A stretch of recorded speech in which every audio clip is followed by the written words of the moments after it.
ದೇವರ ಮಕ್ಕಳೇ, ಯೇಸುಕ್ರಿಸ್ತರ ನಾಮದಲ್ಲಿ ಇಂದು ರಾತ್ರಿ ನಿಮಗೆಲ್ಲರಿಗೂ ವಂದಿಸುತ್ತೇನೆ. ಇಂದು ನಾವು ಬೆಳಗ್ಗೆ ಒಂದು ಮುಖ್ಯವಾದ ದಿನವನ್ನು ಆಚರಿಸಿದ್ದೆವು ಅಲ್ಲವೇ? ಯಾರೆಲ್ಲ ನಿಮಗೆ ವಿಶ್ ಮಾಡಿದ್ದಾರೆ? ಮುಖ್ಯವಾಗಿ ಸಹೋದರಿಯರಿಗೆ, ಸ್ತ್ರೀಯರಿಗೆ. ಇನ್ನು ಕೆಲವರು ಯೋಚಿಸುತ್ತಾ ಇರಬಹುದು, ಇಂದು ಮುಖ್ಯವಾದ ದಿನ ಏನು ಎಂದು, ಅಲ್ಲವೇ? ಪ್ರೀತಿಯ ಸಹೋದರಿಯರೇ, ಇಂದು ಒಳ್ಳೆಯ ಸುದ್ದಿ ನಮಗೆ. ಅದು ವಿಶ್ವ ಮಹಿಳೆಯರ ದಿನ, ವಿಮೆನ್ಸ್ ಡೇ. ಲೋಕಾದ್ಯಂತ ಮಹಿಳೆಯರಿಗೆ, ಸ್ತ್ರೀಯರಿಗೆ ಒಂದು ದಿನವನ್ನು ನೇಮಿಸಿದ್ದಾರೆ. ಮದರ್ಸ್ ಡೇ, ಫಾದರ್ಸ್ ಡೇ ಎಂಬುದಾಗಿ ಇದೆಯಲ್ಲ, ಅದೇ ರೀತಿಯಾಗಿ ಇಂದು ಮಹಿಳೆಯರಿಗಾಗಿ ಆಚರಿಸುವ ದಿನ ಅಂದರೆ ಮಾರ್ಚ್ 8. ಏಕೆಂದರೆ ಮಹಿಳೆಯರು ಈ ಒಂದು ಸಮಾಜದಲ್ಲಿ ಬಹಳ ಮುಖ್ಯವಾದವರು. ಅವರನ್ನು ಘನಪಡಿಸಬೇಕು, ಅವರಿಗೆ ಮರ್ಯಾದೆ ಕೊಡಬೇಕು, ಅವರನ್ನು ಕಾಪಾಡಬೇಕು. ಇದನ್ನೆಲ್ಲ ಪ್ರಾಮುಖ್ಯಗೊಳಿಸುವಂತೆ ಈ ಒಂದು ದಿನವನ್ನು ನೇಮಿಸಲಾಗಿದೆ. So, my dear friends, sisters, so happy Women's Day, dear my dear friends. ಬೈಬಲ್ನಲ್ಲಿ ವಾಕ್ಯವನ್ನು ನೋಡಿರಿ. ಜ್ಞಾನೋಕ್ತಿಗಳು 31ನೇ ಅಧ್ಯಾಯ 30ನೇ ವಾಕ್ಯದಲ್ಲಿ, ಯೆಹೋವನಲ್ಲಿ ಅಂದರೆ ಕ್ರಿಸ್ತನಲ್ಲಿ ಭಯಭಕ್ತಿ ಉಳ್ಳವಳೆ ಸ್ತೋತ್ರ ಪಾತ್ರಳು. ಇನ್ನೊಮ್ಮೆ ಹೇಳುತ್ತೇನೆ, ಕರ್ತರಲ್ಲಿ ಭಯಭಕ್ತಿ ಉಳ್ಳವಳೆ ಸ್ತೋತ್ರ ಪಾತ್ರಳು ಎಂಬುದಾಗಿ ವಾಕ್ಯದಲ್ಲಿ ಪ್ರಮುಖವಾದ ಒಂದು ವಾಕ್ಯವನ್ನು ಕೊಟ್ಟಿದ್ದಾರೆ ನಮಗೋಸ್ಕರ. ಕರ್ತರಿಗೆ ಭಯಪಡುವಂತಹ ಸ್ತ್ರೀಯರು ಎಂಬುದಾಗಿ ಈ ವಾಕ್ಯದ ಅರ್ಥ ಎಂದು ಹೇಳಲ್ಪಟ್ಟಿದೆ. ಸ್ತ್ರೀಯರ ಕುರಿತಾಗಿ ಬಹಳ ಘನತೆಯಿಂದ, ಗೌರವದಿಂದ, ಅವರ ಆಶೀರ್ವಾದಗಳ ಕುರಿತಾಗಿ ಹೇಳಲ್ಪಟ್ಟ ಒಂದೇ ಪುಸ್ತಕ ಅದು ಬೈಬಲ್ ಮಾತ್ರ. ಸ್ತ್ರೀಯರು ಪುರುಷರಿಗೆ ಸಹಾಯವಾಗಿರುವಂತೆ ಸೃಷ್ಟಿಸಲ್ಪಟ್ಟವರು. ನಮ್ಮನ್ನು ಸ್ಪೆಷಲ್ ಆಗಿ ಸೃಷ್ಟಿ ಮಾಡಲಾಗಿದೆ ಎಂಬುದಾಗಿ ವಾಕ್ಯವೇ ತಿಳಿಸುತ್ತದೆ.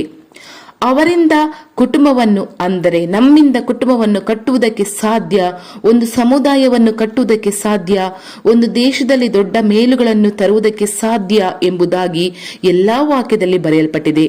ದೇಶಕ್ಕೆ ಆಶೀರ್ವಾದವಾಗಿ ಇದ್ದಂಥವರ ಕುರಿತಾಗಿ ಎಲ್ಲಾ ರೀತಿಯಲ್ಲೂ ಎಲ್ಲ ವಿಧದಲ್ಲೂ ಹೇಳಲ್ಪಟ್ಟಿದೆ. ನೀವು ಇಂದು ಸ್ಕೂಲ್ನಲ್ಲಿ ಓದುತ್ತಿರುವಂತಹ ಪುಟ್ಟ ಮಗಳು ಆಗಿರಬಹುದು, ಕಾಲೇಜಿನಲ್ಲಿ ಓದುತ್ತಿರುವಂತಹ ಯೌವನ ಮಗಳು ಆಗಿರಬಹುದು, ಕೆಲಸ ಮಾಡುತ್ತಿರುವಂತಹ ಒಬ್ಬ ಸ್ತ್ರೀ ಆಗಿರಬಹುದು, ಕುಟುಂಬವನ್ನು ನಡೆಸುವಂತಹ ಗಂಡ ಮಕ್ಕಳೊಂದಿಗೆ ಇರುವಂತಹ ಒಬ್ಬ ಗೃಹಿಣಿ ಆಗಿರಬಹುದು, ಇಲ್ಲ ವಯಸ್ಸಾದವರು ಆಗಿರಬಹುದು. ಯಾವ ಹಂತದಲ್ಲೂ ಇದ್ದರೂ ನನ್ನನ್ನು ನಿಮ್ಮನ್ನು ವಿಶೇಷವಾಗಿ ಪ್ರೀತಿಸುತ್ತಾರೆ ದೇವರು. ನೀವು ದೇವರ ವಿಷಯದಲ್ಲಿ ಬಹಳ ಮುಖ್ಯವಾದವರು. ದೇವರಿಂದ ಹೊಗಳಲ್ಪಡುವಂತಹ ಜೀವನವನ್ನು ನೀವು ಜೀವಿಸಬೇಕು. ಮನುಷ್ಯರ ಹೊಗಳಿಕೆಯಲ್ಲ ಎದುರು ನೋಡಬಾರದು. ದೇವರು ನಿಮ್ಮನ್ನು ನೋಡಿ ಹೊಗಳಬೇಕು, ನಮ್ಮನ್ನು ನೋಡಿ ಹೊಗಳಬೇಕು. ಈಕೆ ಬುದ್ಧಿವಂತಹ ಸ್ತ್ರೀ, ಗುಣವತಿಯಾದ ಸ್ತ್ರೀ ಎಂಬುದಾಗಿ ದೇವರು ಹೊಗಳಬೇಕು. ಅದಕ್ಕೆ ನಾನು ಏನು ಮಾಡಬೇಕು ಎಂದರೆ ಅದು ಕರ್ತರಲ್ಲಿ ಭಯಭಕ್ತಿ ಉಳ್ಳವಳು ಆಗಿರಬೇಕು. ದೇವರಿಗೆ ನಮ್ಮನ್ನು ಸೃಷ್ಟಿಸಿದಂತಹ ದೇವರಿಗೆ ಭಯಪಡುವಂತಹ ಸ್ತ್ರೀಯರು ಆಗಿರಬೇಕು ಎಂಬುದಾಗಿ ವಾಕ್ಯವು ಹೇಳುತ್ತದೆ. ಅನೇಕರು ಭಕ್ತಿಯಿಂದ ಇರುತ್ತಾರೆ. ಗಂಡಸರಿಗಿಂತ ಹೆಂಗಸರೇ ಭಕ್ತಿಯಿಂದ ಇರುತ್ತಾರೆ. ನೋಡಿರಿ, ನಮ್ಮ ಮನೆಯಲ್ಲಿ ಕೂಡ ಇದ್ದಾರೆ. ನನ್ನ ಅಜ್ಜಿ, ನನ್ನ ತಾಯಿ ಸ್ತ್ರೀಯರೇ ಬಹು ಭಕ್ತಿಯಿಂದ ಇರುತ್ತಾರೆ. ಆದರೆ ಆ ರೀತಿ ಬರೀ ಭಕ್ತಿಯಿಂದ ಇದ್ದರೆ ಸಾಲದು. ಭಕ್ತಿ ಎಂಬುದು ಇದ್ದರೆ ಮಾತ್ರ ಸಾಲದು. ಭಯ, ದೇವರ ಭಯ ಇರಬೇಕು. ಭಕ್ತಿ ಎಂಬುದು ಇರಬೇಕು, ಭಯ ಎಂಬುದು ಇರಬೇಕು. ಆದರೆ ಅನೇಕರಿಗೆ ದೇವರ ಭಕ್ತಿ ಇದೆ, ಆದರೆ ದೇವರ ಭಯ ಇಲ್ಲ. ಈ ದೇವರ ಭಯ ಇದೆ, ದೇವರ ಭಯ ಇಲ್ಲದೆ ಬರೀ ಭಕ್ತಿಯಿಂದ ಪೂಜಿಸುತ್ತೇವೆ, ದೇವರನ್ನು ಆರಾಧಿಸುತ್ತೇವೆ ಎಂದು ನಾವು ಹೇಳುವುದಾದರೆ, ದೇವರ ಭಯ ಎಂದು ಹೇಳುವಾಗ ದೇವರಿಗೆ ಇಷ್ಟವಾಗುವಂತೆ ಬಾಳಬೇಕು. ಸತ್ಯವೇದದ ವಾಕ್ಯದಂತೆ ಬಾಳಬೇಕು. ದೇವರು ನನ್ನನ್ನು ಗಮನಿಸುತ್ತಾ ಇದ್ದಾರೆ ಎಂಬುದನ್ನು ತಿಳಿದು ಬಾಳಬೇಕು. ದೇವರ ಭಯವೂ ಇರಬೇಕು, ಭಕ್ತಿಯೂ ಇರಬೇಕು. ಇದು ಎರಡು ಇದ್ದರೆ ಮಾತ್ರ ಸ್ತ್ರೀಯರು ಯಾವಾಗಲೂ ಎಂದಿಗೂ ಸಾಧಿಸಬಹುದು. ನಿಮ್ಮ ಜೀವಿತದಲ್ಲಿ ಇದು ಎರಡು ಕೂಡ ಇರಬೇಕು. ಅದಕ್ಕೆ ನಿಮ್ಮನ್ನು ಒಪ್ಪಿಸಬೇಕು, ಸರಿನಾ? ಇಂದು ಲೋಕಪೂರ್ತಿ ಹೆಚ್ಚಾಗಿ ಬಾಧೆಗೆ ಒಳಗಾಗುತ್ತಿರುವವರು ಅದು ಸ್ತ್ರೀಯರು. ಪುಟ್ಟ ಹೆಣ್ಣು ಮಕ್ಕಳು, ಯೌವನ ಹೆಣ್ಣು ಮಕ್ಕಳು, ಸ್ತ್ರೀಯರಿಗೆ ಹೆಚ್ಚಿನ ಕೇಡುಗಳು ಉಂಟಾಗುತ್ತಾ ಇರುವುದನ್ನ ನಾವು ಈ ಸಮಾಜದಲ್ಲಿ ನೋಡುತ್ತಾ ಇದ್ದೇವೆ. ಅದು ಮನಸ್ಸಿಗೆ ಬಹಳ ವೇದನೆಯನ್ನ ಉಂಟು ಮಾಡುವ ಕಾರ್ಯ. ಸ್ತ್ರೀಯರು ಕಾಣದೆ ಹೋಗುತ್ತಾ ಇದ್ದಾರೆ. ಯೌವನಸ್ಥರನ್ನು, ಪುಟ್ಟ ಹೆಣ್ಣು ಮಕ್ಕಳನ್ನು ಕಳ್ಳತನದಿಂದ ಮಾರಾಟ ಮಾಡುತ್ತಿದ್ದಾರೆ. ಸ್ತ್ರೀಯರಿಗೆ ಹೆಚ್ಚಿನ ಬಾಧೆ. ಆದ್ದರಿಂದ ಎಲ್ಲಾ ಪುರುಷರು ನಮಗಾಗಿ ಹೆಚ್ಚಾಗಿ ಪ್ರಾರ್ಥಿಸಬೇಕು.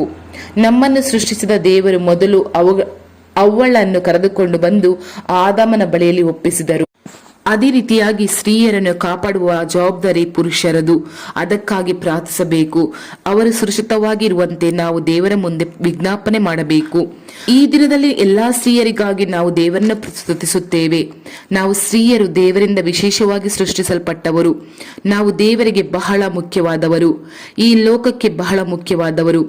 ಮತ್ತೊಬ್ಬರು ನಮ್ಮನ್ನು ಅಲ್ಪವಾಗಿ ಹೇಯಾಳಿಸಿ ಮಾತನಾಡಲಿ, ಆದರೆ ನಿಮ್ಮನ್ನು ಸೃಷ್ಟಿಸಿದಂತಹ ದೇವರು ಹೇಳುತ್ತಾರೆ, ಮಗಳೇ, ನಾನು ನಿನ್ನನ್ನು ವಿಶೇಷವಾಗಿ ಸೃಷ್ಟಿಸಿದ್ದೇನೆ.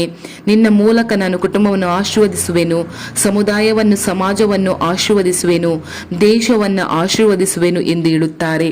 ಆದ್ದರಿಂದ ನಾನು ಅಥವಾ ನೀವು ಭಾಗ್ಯವಂತೆಯರು. ಸೋತು ಹೋಗಬೇಡಿ, ಭಯಪಡಬೇಡಿ. ಕರ್ತರಲ್ಲಿ ನಿಮ್ಮನ್ನು ದೃಢಪಡಿಸಿಕೊಂಡು ನಿಲ್ಲಿರಿ. ನಿಮಗೆ ವಿರೋಧವಾಗಿ ಬರುವಂತಹ ಕೇಡುಗಳನ್ನು ಎದುರಿಸಿ ಪ್ರಾರ್ಥಿಸಿರಿ, ಯುದ್ಧ ಮಾಡಿರಿ. ದುಷ್ಟ ಸೈತಾನನ್ನು ತರುವಂತಹ ಎಲ್ಲ ಕೇಡುಗಳು ಲಯವಾಗಲಿ, ನಾಶವಾಗಲಿ ಎಂಬುದಾಗಿ ಪ್ರಾರ್ಥಿಸಿರಿ. ದೇವರು ಜಯಕೊಟ್ಟು ನಿಮ್ಮ ಮೂಲಕವಾಗಿ, ನಮ್ಮ ಮೂಲಕವಾಗಿ ಸಮುದಾಯವನ್ನೇ ದೇವರು ಮಾರ್ಪಡಿಸುವರು. ದೇವರೇ, ನಮ್ಮ ಕುಟುಂಬದಲ್ಲಿ ಕೊಟ್ಟಿರುವಂತಹ ಎಲ್ಲ ಸ್ತ್ರೀಯರಿಗಾಗಿ ಸ್ತೋತ್ರ ಅಪ್ಪ. ದೇವರೇ, ನಾವು ಸಮುದಾಯದಲ್ಲಿ ನೋಡುವಂತಹ ಎಲ್ಲಾ ಸಹೋದರಿಯರು, ತಾಯಂದಿರು, ಮಕ್ಕಳು, ಹೆಣ್ಣು ಮಕ್ಕಳಿಗಾಗಿ ನಾವು ನಿಮ್ಮನ್ನು ಸ್ತುತಿಸುತ್ತೇವೆ. ನೀವು ವಿಶೇಷವಾಗಿ ಉದ್ದೇಶದಿಂದ ಸ್ಪೆಷಲ್ ಆಗಿ ನಮ್ಮನ್ನು ಸೃಷ್ಟಿಸಿದೀರಾ ಅಲ್ಲವೇ?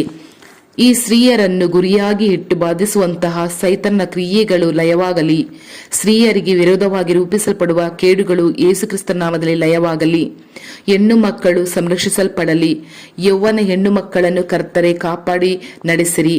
ಅವರನ್ನು ಕದಿಯುವ ಕಳ್ಳಸಾಗಾಣಿಕೆ ಮಾಡುವಂತಹ ದುಷ್ಟ ಮಾಫಿಯ ಗುಂಪುಗಳು ಲಯವಾಗಿ ಹೋಗಲಿ.